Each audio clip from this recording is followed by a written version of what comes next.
जय हिंद दोस्तों, स्वागत है अपने इस नए यूट्यूब चैनल पर। दोस्तों, आज के इस वीडियो में एक बार फिर से हम कक्षा 12 के विद्यार्थियों के लिए ज्योग्राफी यानी भूगोल के मॉडल पेपर लेकर आए हैं, जो 2024 बोर्ड एग्जाम के लिए बहुत ही इम्पोर्टेंट रहेगा। दोस्तों, इस पर ऐसे ही प्रश्न पेपर जो है पूछे जाएंगे 2024 में।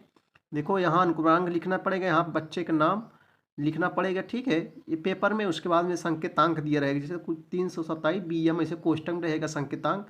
ये मॉडल पेपर है दोस्तों, आप इसको सेम सेम नहीं लिखना है, ये बस आप लोग को ऐसे ही पेपर पूछे जाएंगे परीक्षाओं में। देखो, समय जो मिलेगा 3 घंटे 15 मिनट का रहेगा। पूर्णांक आपका 70 अंक का रहेगा। और बच्चों, नोट में क्या रहेगा, प्रारंभ के 15 मिनट परीक्षार्थियों को प्रश्न पत्र पढ़ने के लिए निर्धारित है, ये नोट में रहेगा। सभी प्रश्न अनिवार्य रहेगा। बहुविकल्पी, अधलघुत्री, लघुत्तरी और दीर्घोत्तरी प्रश्न देखने को मिलेंगे। तो सबसे पहले दोस्तों हम बहुविकल्पी प्रश्नों को जो है हल करेंगे। चलिए आइए देखते हैं। चलिए बच्चों, सबसे पहले हम बहुविकल्पी प्रश्नों को देखेंगे। देखो, क्वेश्चन को बच्चों छोड़ना नहीं है, सारे क्वेश्चन करना है आपको। क्वेश्चन आप छोड़ेंगे तो फेल हो जाएंगे। जो भी क्वेश्चन लिखे राइटिंग से लिखे, स्वच्छ लिखें। पहला क्वेश्चन है, भूगोल का जनक किसे माना जाता है। बहुविकल्पी प्रश्न में पहला प्रश्न है कि भूगोल का जनक किसे माना जाता है। तो मित्रों, यहाँ सही जवाब हो जाएगा सी हो जाएगा, इरेटोस्थनीज को जो है भूगोल का जनक माना जाता है। दूसरा क्वेश्चन आपके सामने जा रहा है कि निम्नलिखित में से कौन सी फसल बागाती कृषि का उत्पादन नहीं है।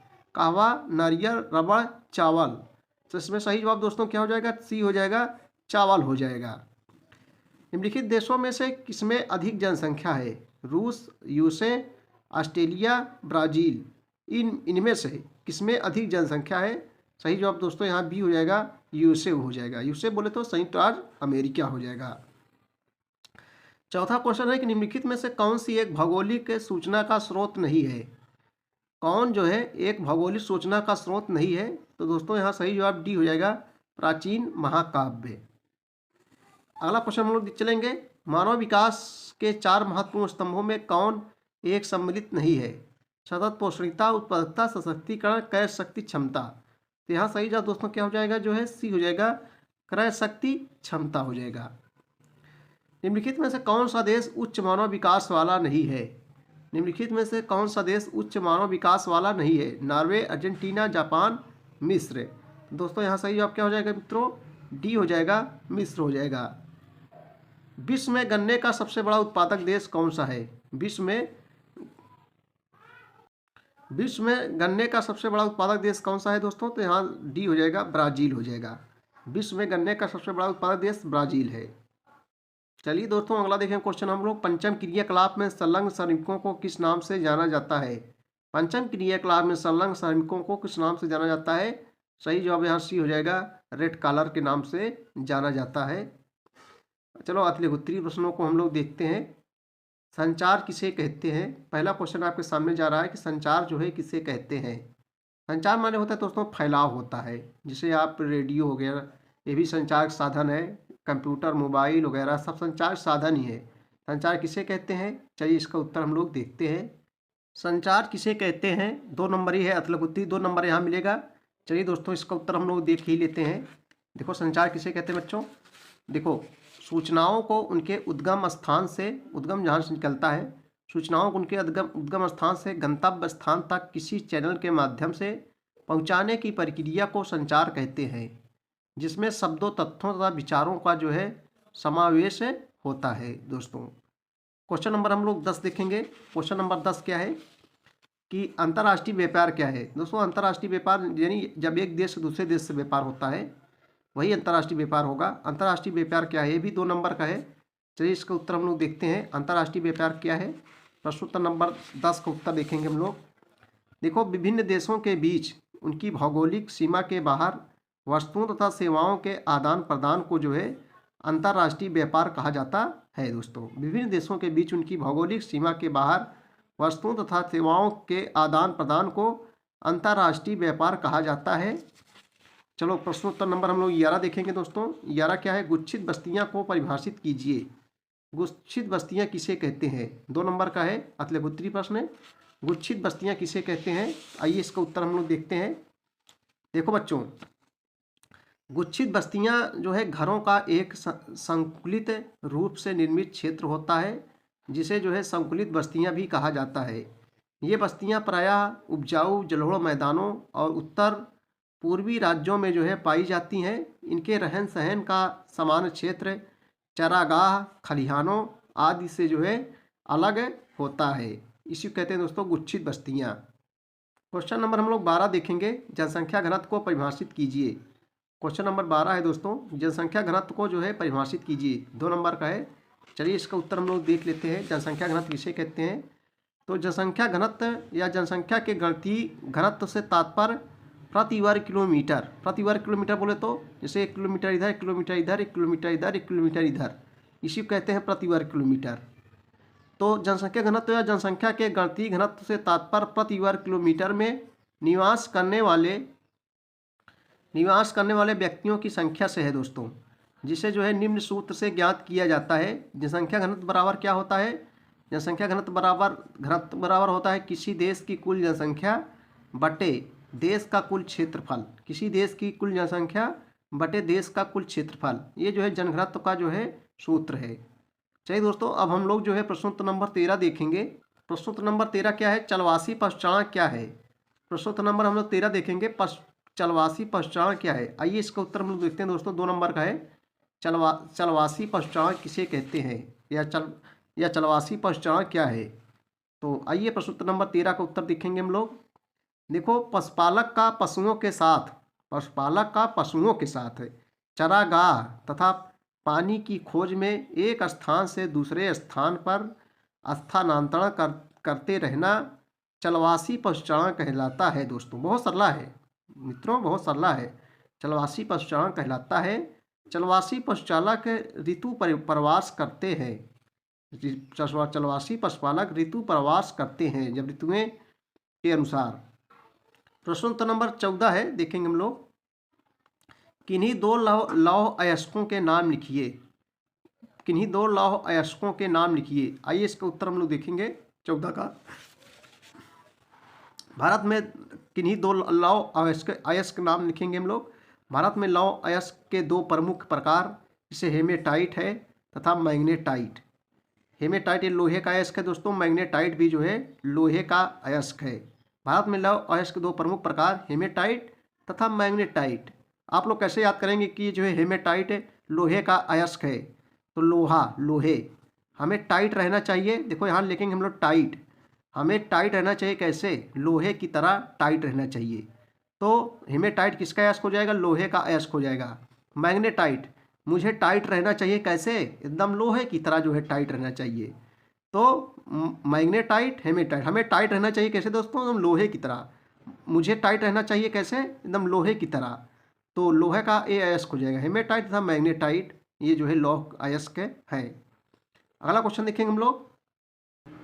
प्रश्नोत्तर नंबर 15 है, कृषि योग्य व्यर्थ भूमि से क्या तात्पर्य है? कृषि योग्य व्यर्थ भूमि से क्या तात्पर्य है? चलिए इसका उत्तर हम लोग देखते हैं। प्रश्नोत्तर नंबर 15 का उत्तर देखेंगे, कृषि योग्य व्यर्थ भूमि से क्या तात्पर्य है। चलिए दोस्तों इसका उत्तर हम लोग देख देंगे। देखो, इस वर्ग में ऐसी भूमि सम्मिलित की जाती है जो पिछले 5 वर्षों से या अधिक समय से परती या कृषि रहित है। परती मतलब जिसमें कुछ हो नहीं रहा है, कृषि वगैरह। 5 वर्षों से या अधिक समय से परती या कृषि रहित है।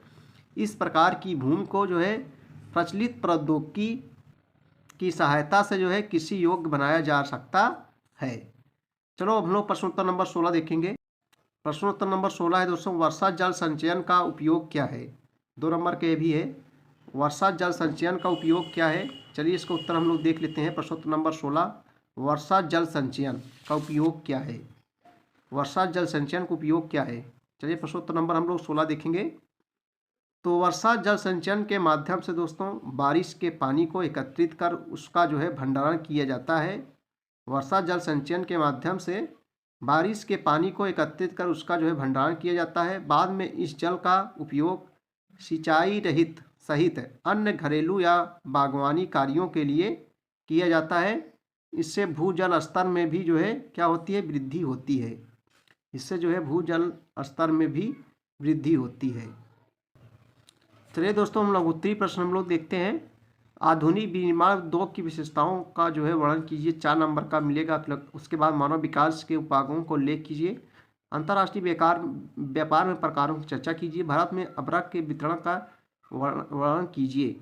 जल संसाधनों के कम होने के उत्तरदायी कारण को स्पष्ट कीजिए। दोस्तों ये सब लघुत्तरीय प्रश्न है। उसके बाद दीर्घोत्तरीय प्रश्न जो रहेगा वो 6 अंकों का रहेगा। यहाँ पर भारत में स्वतंत्रता प्राप्ति के पश्चात कृषि विकास की महत्वपूर्ण नीतियों का वर्णन कीजिए।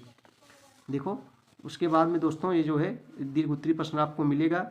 फिर मानचित्र संबंधी क्वेश्चन रहेंगे, आपको जो है भरना पड़ेगा। ठीक है, देखो मानचित्र संबंधी, उसके बाद में विश्व का मानचित्र रहेगा, भारत का मानचित्र, उसके बाद में जो है विश्व का मानचित्र संबंधित क्वेश्चन रहेंगे। पहला लघुत्तरीय प्रश्न है कि आधुनिक विनिर्माण उद्योग की विशेषताओं का वर्णन कीजिए। चलिए इसका उत्तर हम लोग देखते हैं। चलिए लघुत्तरीय प्रश्न हम लोग देख लेते हैं। आधुनिक विनिर्माण उद्योग की विशेषताओं का वर्णन कीजिए।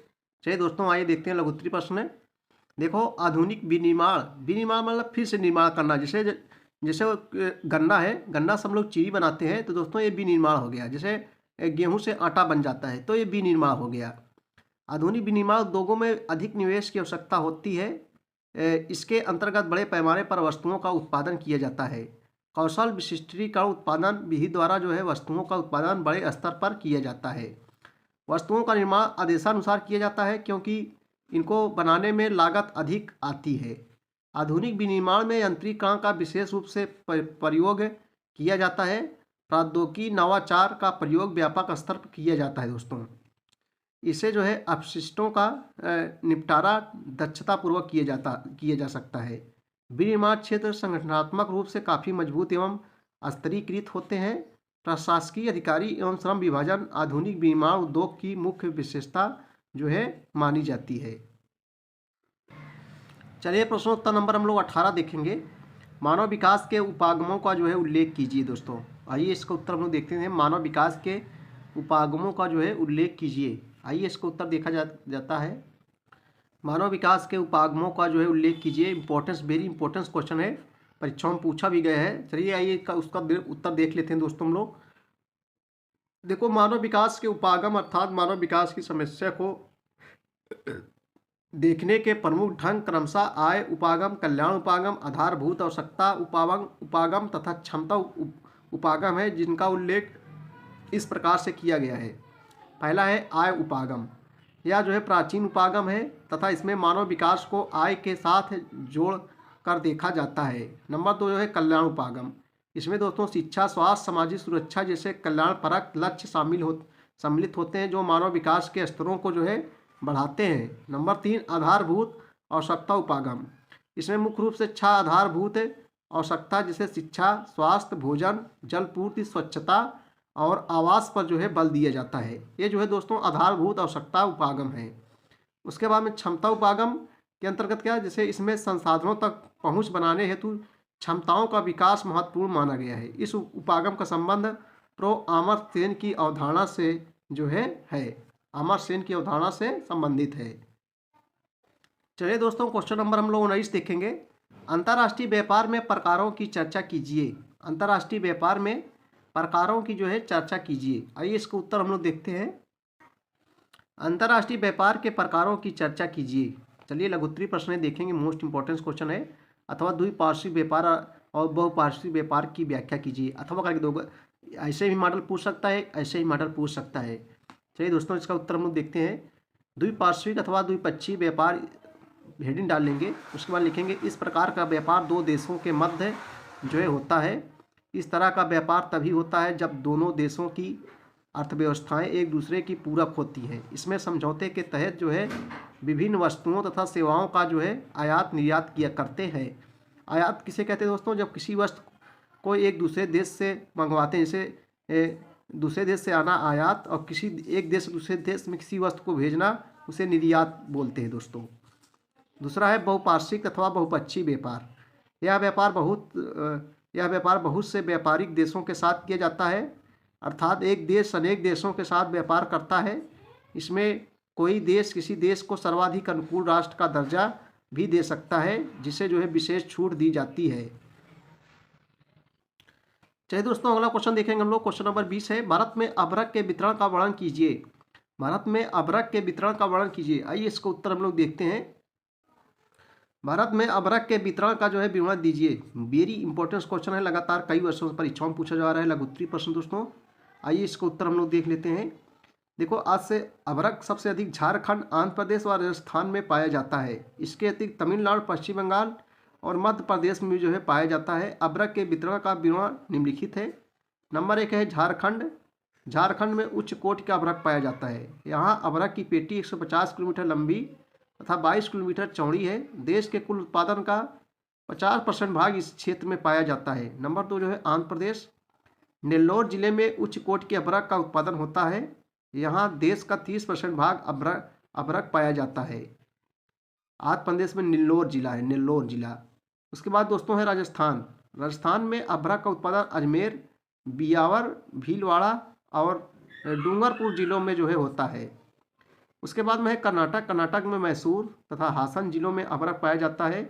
इसके अतिरिक्त तमिलनाडु में कोयम्बटूर,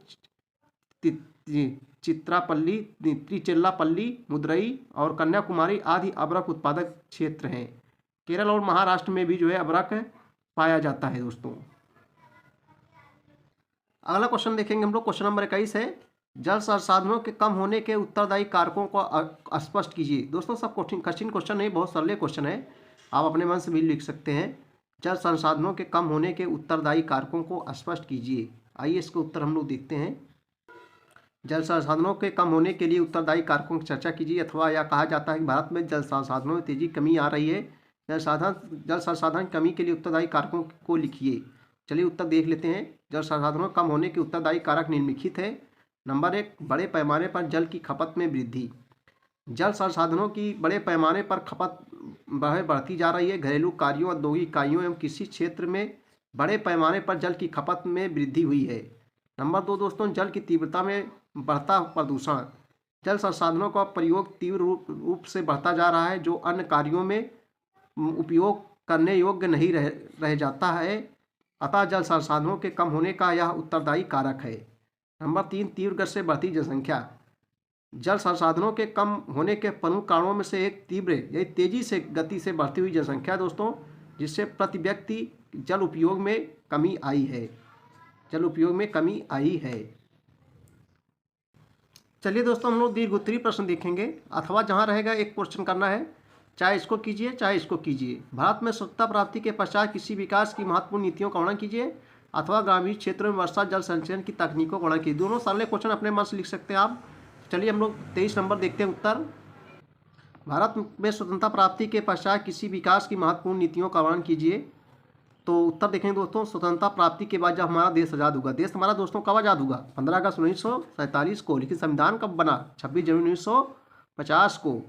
स्वतंत्रता प्राप्ति के शीघ्र बाद भारत सरकार ने खाद्यान्न से गेहूँ हो गया, चावल हो गया, जौ हो गया, खाद्यान्नों के उत्पादन में वृद्धि के लिए निम्नलिखित उपाय नीतियाँ अपनाई हैं। नंबर 1, व्यापारिक फसलों के स्थान पर खाद्यान्न फसलों को उगाया जाना। किसी योग्य बंजर तथा परती भूमि को, परती मतलब जिसमें किसी नहीं होती दोस्तों, परती पड़ा रहता है, छूटा रहता है, परती भूमि को किसी भूमि में परिवर्तित करना, किसी गहनता को बढ़ाना। आरंभ में इस नीति के कारण खाद्यान्नों के उत्पादन में वृद्धि हुई, लेकिन 1950 के दशक के अंत तक कृषि का उत्पादन स्थिर हो गया। इस समस्या से निपटने के लिए सरकार ने 2 कार्यक्रम प्रारंभ किए। प्रथम गहन कृषि जिला कार्यक्रम तथा दूसरा जो है गहन कृषि क्षेत्र कार्यक्रम। लेकिन 1960 के दशक के मध्य में लगातार 2 अकाल पड़े, जिसके परिणामस्वरूप देश में अन्न संकट उत्पन्न हो गया तथा भारत को विदेशों से खाद्यान्नों का आयात करना पड़ा। आयात मतलब किसी वस्तु को ले आना, उसे आयात कहते हैं, भेजना निर्यात कहते हैं। आयात करना पड़ा। 1960 के दशक के मध्य खाद्यान्नों के उत्पादन वृद्धि के लिए निम्नलिखित कार्यक्रमों की जो है शुरुआत की गई दोस्तों। जैसे हरित क्रांति आई। क्रांति मीन्स होता है एकाएक बदलाव। हरित क्रांति क्या है दोस्तों? देखो 1960 के दशक के मध्य में मैक्सिको तथा फिलीपींस सब देश हैं, फिलीपींस में अधिक उत्पादित होने वाली फसल क्रमशः गेहूं व चावल आयात की गई। भारत ने पैकेज प्रौद्योगिकी के रूप में पंजाब, हरियाणा, पश्चिमी उत्तर प्रदेश, आंध्र प्रदेश तथा गुजरात के सिंचाई सुविधा वाले क्षेत्रों में रासायनिक खाद के साथ उच्च उत्पादकता की किस्मों को जो है अपनाया। इस नई कृषि प्रौद्योगिकी सफलता के लिए सिंचाई आवश्यक थी और कृषि विकास की इस नीति से जो है खाद्यान्नों के उत्पादन में अभूतपूर्व वृद्धि हुई, जिसे हरित क्रांति कहते हैं। हरित क्रांति ने उर्वरक, कीटनाशक, कृषि यंत्र व कृषि आधारित उद्योगों तथा छोटे पैमानों के उद्योगों को प्रोत्साहित किया और वर्ष 1980 के आरंभ में हरित क्रांति प्रौद्योगिकी मध्य भारत और पूर्वी भारत के क्षेत्रों में जो है फैली। नंबर 2 दोस्तों कृषि जलवायु नियोजन। भारतीय योजना आयोग द्वारा 1980 के दशक में वर्षा आधारित क्षेत्रों की कृषि समस्याओं पर ध्यान दिया गया और वर्ष 1988 में कृषि विकास प्रादेशिक संतुलन को प्रोत्साहित करने के लिए योजना आयोग ने कृषि जलवायु नियोजन कार्यक्रम प्रारंभ किया, जिसके अंतर्गत कृषि पशुपालन तथा जल कृषि के विकास के लिए संसाधनों के विकास पर जो है बल दिया गया। ठीक है दोस्तों। चलिए दोस्तों, मानचित्र संबंधी कार्य कुछ क्वेश्चन है। भारत के दिए गए रेखा चित्र में उपयुक्त चिन्हों द्वारा निम्नलिखित को दर्शाए था, उनके नाम भी लिखिए। ये मानचित्र संबंधी क्वेश्चन आएंगे। जैसे सबसे कम जनसंख्या घनत्व वाला राज्य कौन सा है दोस्तों?